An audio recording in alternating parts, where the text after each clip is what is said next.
7월 23일 화요일입니다. 장마기간이 계속되고 있는데요. 날마다 주님과 동행하며 승리의 삶을 살아가시기를 축복합니다. 오늘 함께 묵상할 말씀은요, 열왕기하 15장 1절에서 12절입니다. 이스라엘 왕 여로보암 제27년에 유다 왕 아마샤의 아들 아사랴가 왕이 되니 그가 왕이 될 때에 나이가 16세라 예루살렘에서 52년간 다스리니라. 그의 어머니의 이름은 여골리아라 예루살렘 사람이더라. 아사랴가 그의 아버지 아마샤의 모든 행위대로 여호와 보시기에 정직히 행하였으나 오직 산당은 제거하지 아니하였으므로 백성이 여전히 그 산당에서 제사를 드리며 분향하였고 여호와께서 왕을 치셨으므로 그가 죽는 날까지 나병 환자가 되어 별궁에 거하고 왕자 요담이 왕궁을 다스리며 그 땅의 백성을 치리하였더라. 아사랴의 남은 사적과 행한 모든 일은 유다 왕 역대 지략에 기록되지 아니하였느냐. 아사랴가 그의 조상들과 함께 잠에 다윗성에 그의 조상들과 함께 장사되고 그의 아들 요담이 대신하여 왕이 되니라. 유다의 왕 아사랴의 제38년에 여로보암의 아들 스가랴가 사마리아에서 6달 동안 이스라엘을 다스리며 그의 조상들의 행위대로 여호와 보시기에 악을 행하여 이스라엘로 범죄하게 한 느바스의 아들 여로보암의 죄에서 떠나지 아니한지라. 야베스의 아들 살룸이 그를 반역하여 백성 앞에서 쳐 죽이고 대신하여 왕이 되니라. 스가랴의 남은 사적은 이스라엘 왕 역대 지략에 기록되니라. 여호와께서 예후에게 말씀하여 이르시기를 내 자손이 4대 동안 이스라엘 왕위에 있으리라 하신 그 말씀대로 과연 그렇게 되니라. 아멘. 아마샤에 이어 아사랴가 유다의 왕이 되었습니다. 그 역시 아마샤와 같이 하나님 보시기에 정직히 행했으나 산당은 제거하지 않았습니다. 아사랴의 통치 아래 유다는 강성해졌습니다. 그런데 그 강성함이 오히려 그를 넘어뜨리는 교만이 되었습니다. 교만을 주체할 수 없게 된 그는 직접 분향을 하려 했습니다. 분향은 제사장들만 할 수 있도록 하나님이 엄격히 정하신 것입니다.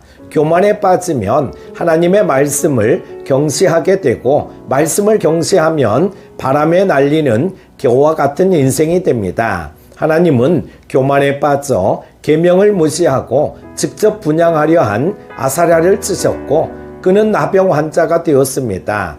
이로 인해 권력의 중심에서 밀려났고 그 아들이 대리 통치를 해야 했습니다. 아사랴는 여전히 왕의 신분이었지만 실제로는 왕의 권세를 행사하지 못하게 된 것이죠. 하나님이 함께 하시지 않으면 그 어떤 지위도 유명무실해지고 맙니다. 아사랴가 왕이 된 것은 하나님의 은혜였습니다.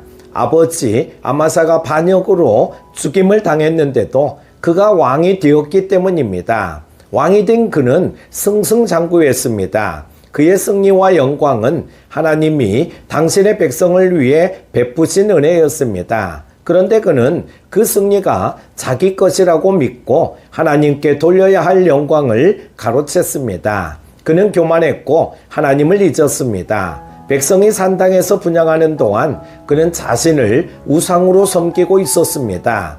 하나님이 주시는 승리와 영광은 감사와 경배의 제목입니다. 그러나 하나님을 잊는 순간 그것은 우리에게 가장 큰 올무가 됩니다. 북이스라엘에서는 여로보암 2세의 아들 스가랴가 왕이 되어 6개월간 통치합니다. 그 역시 조상들과 같이 여로보암의 죄를 반복합니다. 그렇게 자신과 온 백성을 죄악에 빠뜨립니다. 결국 반역이 일어나 스가랴는 죽임을 당합니다. 하나님이 예후에게 약속하셨던 대로 예후 왕조는 스가랴를 끝으로 막을 내립니다. 죄악이 끊이지 않고 계속 이어지는 북이스라엘에서도 하나님의 말씀은 차질 없이 성취되어 갑니다. 6개월은 왕의 제2기간이라고 하기에는 너무 짧은 시간입니다. 북이스라엘이 멸망을 향해 달려가는 속도가 더 빨라졌습니다. 이제 곧 멸망의 심판이 임할 것입니다. 하나님은 계속 회개할 기회를 주셨습니다. 그러나 그들은 하나님 앞에서 눈과 귀를 막았습니다. 그들의 마음 역시 열지 않았습니다. 그들은 철저히 이 땅 위의 만족을 향해 달려갔습니다. 왕자를 탐했지만 반역으로 곧 죽임을 당했고, 만족과 쾌락을 구했지만 고통과 심판만이 남았을 뿐입니다.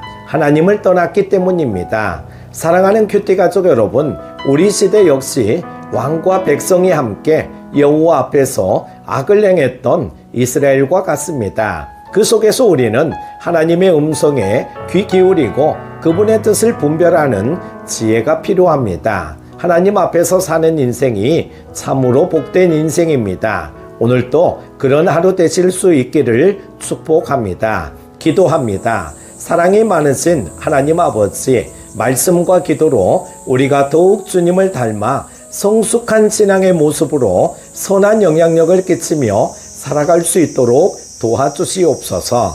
오늘 하루도 하나님의 음성에 귀를 기울이고 하나님의 뜻을 분별하는 지혜를 허락하여 주옵소서. 평안과 감사가 넘치는 오늘 하루 되게 하여 주시기를 원하오며 예수님의 이름으로 기도드립니다. 아멘.